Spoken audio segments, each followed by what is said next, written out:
Ngasanipun sagung para lembah sedayanipun Bapak Ibu sisipun warga ing Padukuhan Sema Wetan, monggo kita lajengaken sedapan ing wekdal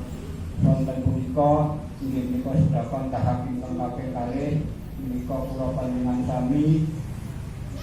ngawontenaken sedapan malih menika kang niat kadat kula panjenengan sami mugi-mugi punapa ingkang kita tindakaken tansah pikantuk ijabah saking ngarsa dalem Allah. Mugi kasenan sagung para lembah sedayanipun wiwit menika wekdal ngantos dumugi sang lajeng-lajengipun.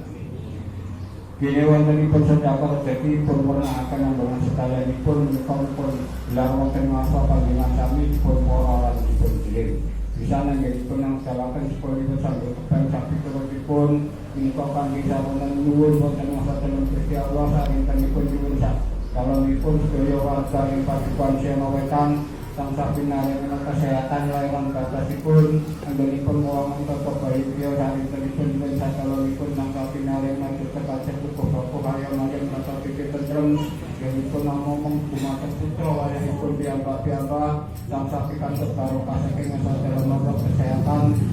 layanan batasipun anggenipun pados payah lan padiwa sarintenipun lan sakalonipun tansah pinaringan barokah bangsa lancar pikantuk ridho saking dalam Allah kasenan sagung para lembah sedayanipun wiwit menika wekdal ngantos dumugi sak lajeng-lajengipun. Menika namungkalaken menika jenang-jenangan sakitaripun wontenipun jenang abeka pedak menika sedapasipun menika nggambaraken manungsa lair saking asal dalem Gusti ingkang Maha Kuwasa lantaran kang seka kekalih ingkang pedak menika nggambaraken roh saya saking Bapa ingkang ingkang ageng menika nggambaraken roh saya saking Hyung. Dan menika namungkalaken menika jenang baru-baru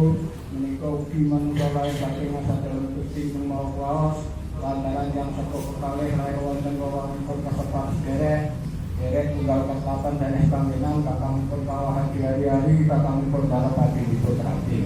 Dan menika namungkalaken jenang pilihan sapan sidulipun menika panggih panuwun sarintenipun ing sadaya sedaya masyarakat ing Padukuhan Sema Wetan tansah patepina saking balak-balakipun Allah patepina saking sedaya mugia saking kala sarintenipun ing sadayapun mugi tansah pinaringan kesehatan lan batasipun lan mugi tansah pinaringan tambahan desa ingkang panjang bermanfaat dan mahananya namung kawaya sarintenipun ing sadayapun tansah pinaringan kesehatan lan batasipun saya keluarga ingkang mapan wonten ing tepi saya keluarga ingkang mapan wonten ing celah pun menika wekdal ngantos dumugi sak lajeng-lajengipun. Dene menika namungkalaken menika ambengan setunggal judul sakitaripun menika ngerti sedaya warga ing Padukuhan Sema Wetan ing menika wekdal menika nginten doa dumateng sedaya para leluhur dadosan saking leluhuripun Bapak Ibu ing Padukuhan Sema Wetan piyambak-piyambak terus saking jalur saking estri matur jalur tetep estri ageng malih sepane ingkang kumatan boten kumatan ingkang pantes dados punika Bapak Ibu piyambak-piyambak ingkang semare wonten ing perpaduan kesusun karibasan saking lara sedaya dipun dongaaken manunggalipun panuwunan sedaya para arwah kasebat tansah pinaringan pangapunten saking dosa kalepatanipun nalika sugeng amal kesanipun tansah pinampi lan sedaya para arwah kasebat tansah kapapan wonten ing papan kanthi sanesipun. Ingatipun namungkalaken boyong sapiturutipun kanthi boyong hidupipun kemanggih Padukuhan ing gangsal Padukuhan ing Dusun Sema Wetan ugi ing dusun gangsal Padukuhan sami sarembah ing wekdal kelenggan menika sedaya ngawontenaken sedekah rezeki lan kanthi sarana ngabalaken sedekah rezeki menika mugi saged mahanani panten kelemahan lan batasipun sarintenipun duwit sak dalanipun. Kanthi mari kangge sarana nyuwun wonten asa dalem Allah wontenipun sifat bakal ingkang sedaya dipun sarana duwit panjenenganipun sedaya.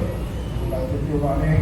kangge sarana nuwun wonten napa dalam Allah kanthi wontenipun Ibu Kawa Bapak kami Bumi Bapak Kasa Ibu Dina Bapak Umi Ketas kawan kawan enggak. Ini surat itu mari kangge sarana kasipun wonten masa dalam Allah wontenipun bumi Banyuwangen segara gunung lintang rembulan sendang miwah mantuah. Sebab itu mari kangge sarana nyuwun wonten masanipun Gusti Ingkang Maha Kuwasa satenipun pupitu wali-wali damekipun sama Tuhan Sing Jenar. Ini ingkang saged mari kangge sarana nyuwun wonten masa dalam Allah gunakan Kanjeng Nabi Sulaiman pangempali ugo papan nugakan lalu bilik ingkang sampun kapotong sawan wonten masa dalam Bisanipun ingkang tasipun paringaken gaduh saged jujur 10 nggih saged rejo widodo saged kangge pasepapan gunaken wartanipun Bapak Ibu piyambak saringkanipun suwe sakdalanipun. Sembah itu mari kangge pangapunten wonten masa dalam Gusti Allah saringkanipun suwe sakdalanipun daya warga ing Jawa Wetan lan sakabeh saking saking kala pinangan wonten remang lan batasipun saringkanipun suwe sakdalanipun saged gesangken buyut-buyut sampurna sedayanipun wiwit renggan menika ngantos dumugi salajengipun. Inggih itu mari kangge sarana wontenipun Gusti Sultan Agung ingkang bekerja ing wiwiti ing Mataram sepisan ingkang semare wonten ing Jumatan ugi Gusti Karanglo ingkang semare wonten ing Morean. Tunggal sore menika kangge menulis dumateng sedaya kuala matoko saruma bisa menterpengang foto ingkang tantos dipun menulis. Ini yang ingkang angkalaken inggih menika tumpeng mongawipun jangan sapi telepipun kangge ambacai sedaya para warga keluarganipun sedaya bapak ibu ing keluarga ing Jogja Wetan dumateng keluarganipun piyambak malaikat pamomong ingkang ngomong jasatipun piyambak ingkang mapan wonten ing Blatau Kiwa ingkang mapan wonten ing Blatau Tengen ingkang mapan wonten ing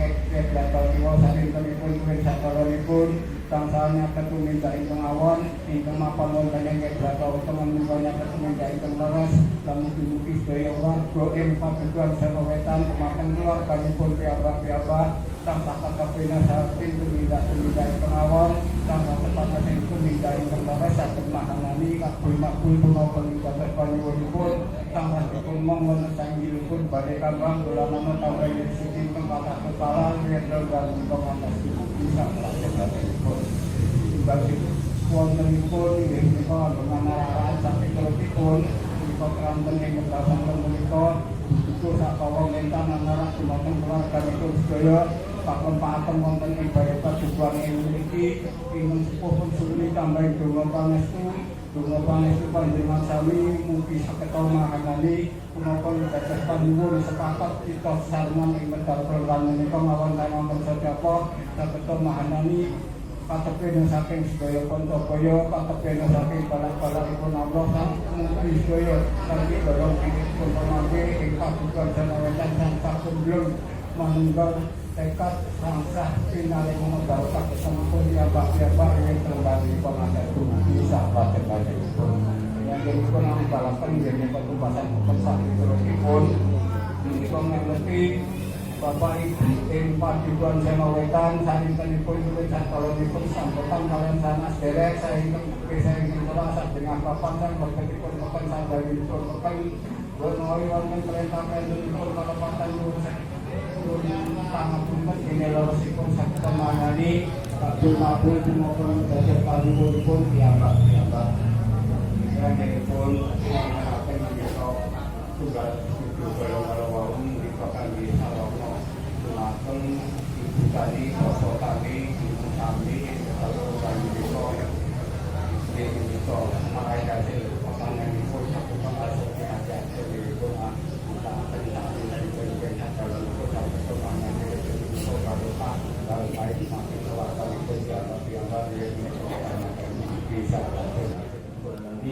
الفاتحة. أعوذ بالله من الشيطان الرجيم. بسم الله الرحمن الرحيم. Alhamdulillahi Rabbil Alamin Ar-Rahmanir Rahim Malik Yawmiddin Iyyaka na'budu wa iyyaka nasta'in Ihdinas siratal mustaqim Siratal ladzina an'amta 'alaihim ghairil maghdubi 'alaihim waladdallin. Amin. Assalamualaikum warahmatullahi wabarakatuh.